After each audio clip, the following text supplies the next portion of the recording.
good.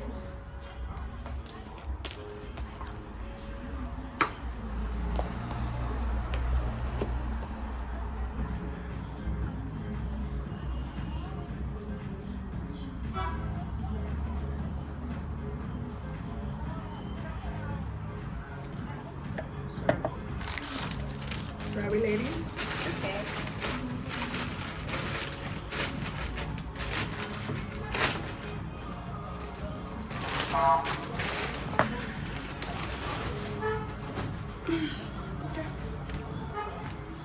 So I think she was saying something. Yeah, she was talking about the two campaigns we've been working on. Like, when we have a campaign which is called Cutting or Sensitive Cutting.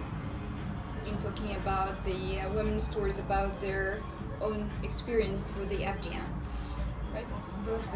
And we had a broadcast talking about that. And the second one was restoration. This is the hashtag we did, which is called in Arabic Tarmim, that we've been talking about. We have a surgery right now that's giving the women the chance to get this organs to be restored again. So we got a lot of engagement on Facebook and Twitter, that especially for men, asking about this campaign, these procedures. Is that available? Is that this nowadays we can do that? And women, they didn't have any idea about this surgery or these procedures.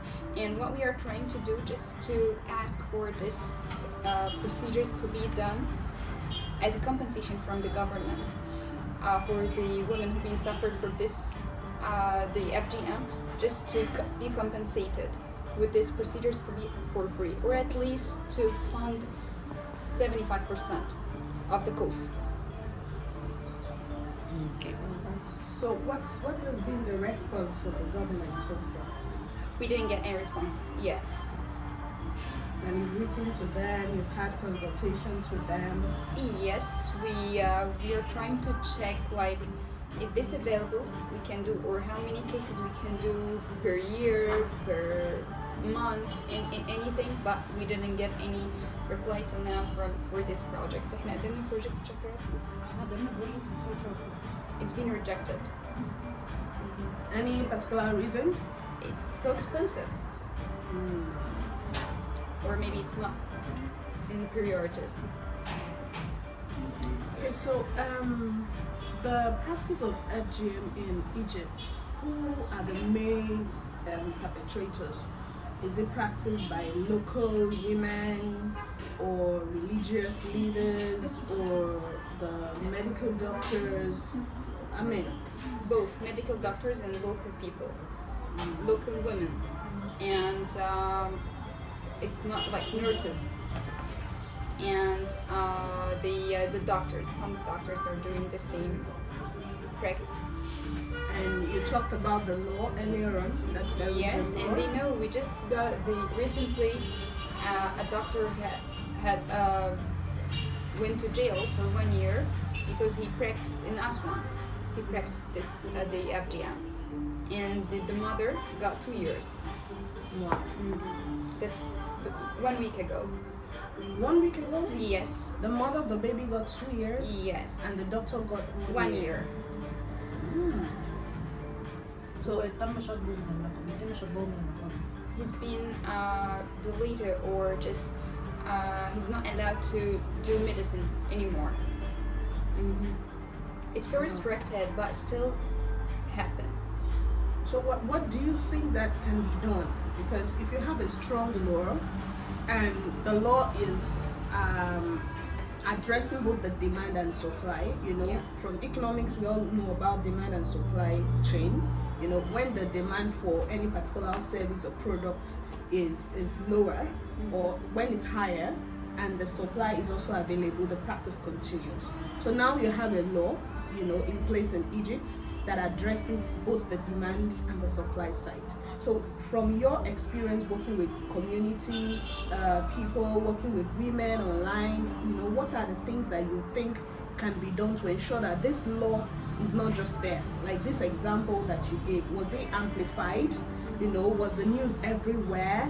Other medical doctors, are they aware that a week ago a doctor just lost his license and was in Yes. prison for a year? So what do you think can be done? The case I told you about last week, the one who reported to the police was the father. The father and mother being divorced, so the father didn't accept or didn't agree to let his baby girl to do these procedures, but the mother did that. So he did the report. He reported to police. So all we need just to spread more awareness, more information about how it has very bad effort or negative, how the women are suffering after the FGM. So we need to do more awareness about that, and to let the women who've been suffered get healing. So you, for instance, as civil society, as young women in Egypt, with your project, what support do you need to amplify your work? احنا نحتاج ايه اصلا علشان نعضد او ندعم من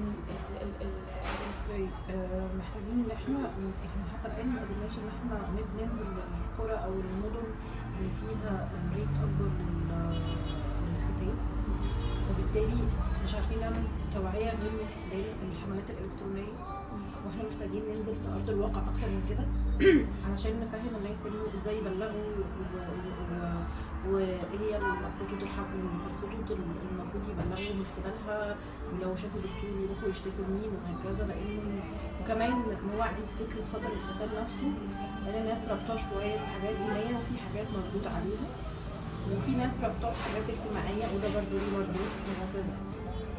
We need more effort to go on the ground to reach the urban areas and the small cities which has the higher rate that more than Cairo. People in the capital they are more educated and they have awareness more than the people in the small cities in Upper Egypt or the urban areas. So we need to reach them more, because what we are doing right now through the social media and our campaigns, but to reach more we have to be on the ground, because the people who are doing this procedure, they have two reasons. Maybe something religious, which is already Allah most already replied on the religious part, and the other part is the something social or related to the traditions that's been heritage from age to age. So we need to reach more than areas or more places that has the higher rate. That's all. And so so you said there is a law and it's strong in Egypt, it criminalizes, right? Health providers are not supposed to be practicing FGM, yet Egypt is the highest country with medicalization of FGM. And we've met with a lot, and we see also on social media and on the internet, there are a lot of young people, young women such as yourselves in the country trying to do things. What is it that you would need? So now we're speaking as African Union. So what should we recommend the governments to do? Should we recommend for them to facilitate the creation of NGOs? Should we recommend for them to create platforms where you can meet with funders? Should we recommend for them to have spaces on national media for your messages? What would allow you to be able to push for your messages and to have an impact? We have to send teams more to the areas that has no the social media culture, like they are not using the social media a lot, or they are not watching TV a lot, they are not well educated or not educated enough. So we have to reach those people who are doing this habit till now. So we need teams to go over there, doctors, religious people, youth like us. So we need just to fund this part to let them go inside these places, these dark places, just to spread the awareness over there. And the other part just to spread the awareness about this, the availability of the restoration surgery. It's available here in Egypt for people who can afford it. So I was going to ask, one of the challenges that most African countries have is that we have a law in place, but they are not, the system, okay, does not support the implementation of the law, and the judicial process. How is the judicial process like in Egypt?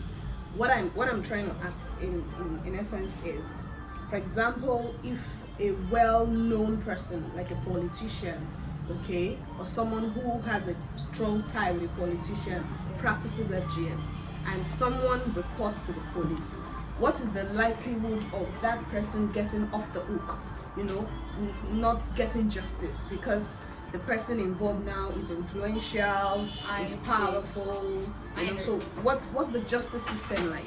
Now, nobody above the law nowadays.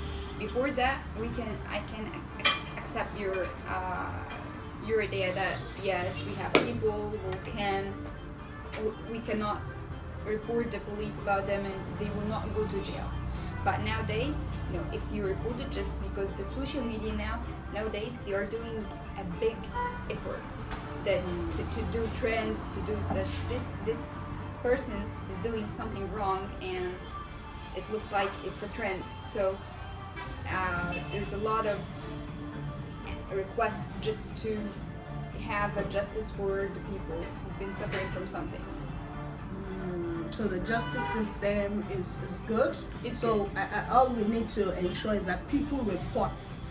You know, Yeah. people report. We need this people to practice report. much more. Yes, we need to let people know that this is very wrong and this is you have to report it. If you saw this, someone is doing FGM procedures, so you have to report. Even if doctor, parents, doesn't matter. So you have to report anybody. That's what we are trying to do. Okay, thank you very much.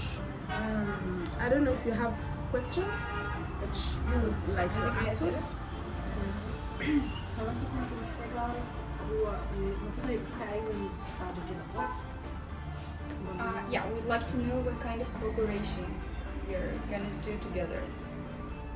Okay, so like Soraya said earlier, we cannot promise anything. So it's not like, oh, they came, they promised us, but we are going to do our best at our end to put you in contact with UNFPA Egypt and also the HQ, like she mentioned yesterday, because that's where it starts from.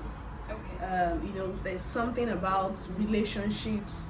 You build a relationship with funders most times before you get funding from them, because there is this general belief that young people are just looking for money, they're just looking for recognition, you know, but when